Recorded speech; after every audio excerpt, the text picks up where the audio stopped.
Hello, હું દર્શના છું. તો આજે હું ડિસ્કસ કરવા આવી છું કે rights of married woman, legal rights of married woman. તો બિંગ LLB LLM હું રોજ લોઝ જે અપડેટ થતા હોય છે રીડ કરતી હોઉં છું. તો આજે મને થયું કે હું આ ડિસ્કસ કરું કે what are the legal rights of married woman. તો સૌથી પહેલો legal rights of married woman એ છે right to property. Now right to property in sense એ કઈ પ્રોપર્ટી છે જેની હું વાત કરું છું, એ છે સ્ત્રીધન. જેમ કે કોઈ પણ સ્ત્રી લગ્ન કરે છે ત્યારે લગ્ન વખતે, લગ્ન પહેલાં અને લગ્ન પછી એને જે પણ ગિફ્ટ્સ મળી હોય, પ્રોપર્ટી મળી હોય, મૂવેબલ હોય કે ઇમૂવેબલ હોય, એ બધા પર એનો એકલીનો એબ્સોલ્યુટ રાઇટ છે. તો એ જેટલું પણ એને લગ્ન વખતે, લગ્ન પહેલાં અને લગ્ન પછી જે પણ ઇમૂવેબલ કે મૂવેબલ પ્રોપર્ટી મળી હોય, મું દેખાય, શગુન, યુટેન્સિલ્સ, જ્વેલરી, કોઈ ઇમૂવેબલ પ્રોપર્ટી, કોઈ લેન્ડ મળી હોય, તો આ બધા ઉપર એનો એકલીનો એબ્સોલ્યુટ રાઇટ છે, જે એના હસબન્ડ અને ઇનલોઝ એની પરમિશન વગર યુઝ કરી શકતા નથી. અને સેકન્ડ છે રાઇટ્સ ટુ રેસિડન્સ. એટલે કે જે પણ સ્ત્રીના લગ્ન થઈ ગયા છે એના મેટ્રિમોનિયલ હોમમાં રહેવાનો પૂરો અધિકાર છે. ચાહે એ ઘર એના હસબન્ડના નામે ના હોય અને સસરાના નામે હોય તો પણ એ વાઈફને એ મેટ્રિમોનિયલ હોમમાં રહેવાનો પૂરો અધિકાર છે. ચાહે એ ઘર ભાડાનું હોય તો પણ એને એની અંદર રહેવાનો પૂરો અધિકાર છે. ચાહે એ ઘર જોઈન્ટ ફેમિલી પ્રોપર્ટી હોય તો પણ એ સ્ત્રીનો એ ઘરમાં રહેવાનો પૂરો અધિકાર છે. ચાહે એ સ્ત્રી વિદેશમાં કોઈ જોબ રિલેટેડ કે કંઈ બીજા કારણોસર રહેતી હોય તો પણ એનો હક અહીંયા આ મેટ્રિમોનિયલ હોમ પર લાગુ પડે છે અંડર ડોમેસ્ટિક વાયલન્સ એક્ટ. અને જે થર્ડ પોઈન્ટ છે લીગલ રાઇટ્સ છે વુમનના, that is to live life with dignity and self respect in matrimonial home. એને એક સન્માનથી જ તમારે વહુ તરીકે ઘરમાં રાખવી પડે એઝ અંડર આર્ટિકલ 21. દરેકને સન્માનથી જીવવાનો હક છે.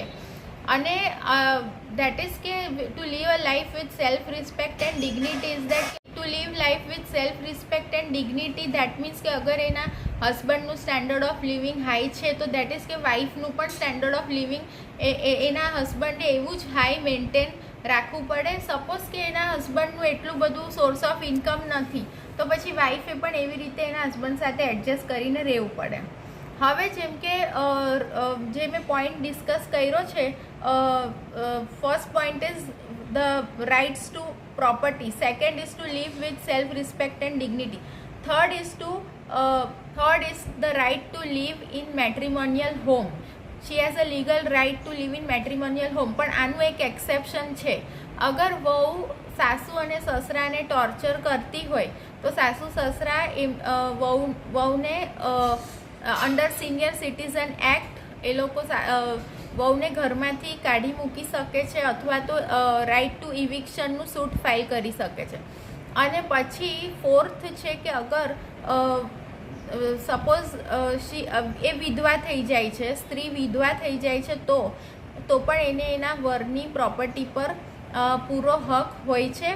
અને એ સ્ત્રી અગર વિધવા સ્ત્રી અગર રીમેરેજ કરે છે તો એને ત્યાં એના હસબન્ડની પ્રોપર્ટી પર પણ પૂરો હક હોય છે. એને બેવ પ્રોપર્ટી પર પૂરો હક, એને બેવ પ્રોપર્ટી ઉપર, એના બેવ હસબન્ડની પ્રોપર્ટી ઉપર પૂરો હક હોય છે as she falls under the legal hair.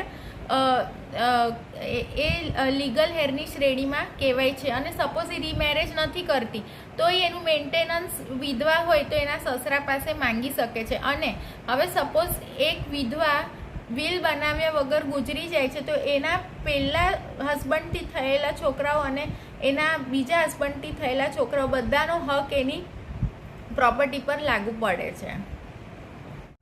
હવે છે ને નેક્સ્ટ ક્લિપમાં હું તમને શીખવાડીશ કે ઓનલાઈન પોલીસ કમ્પ્લેન્ટ કેવી રીતે કરવાની.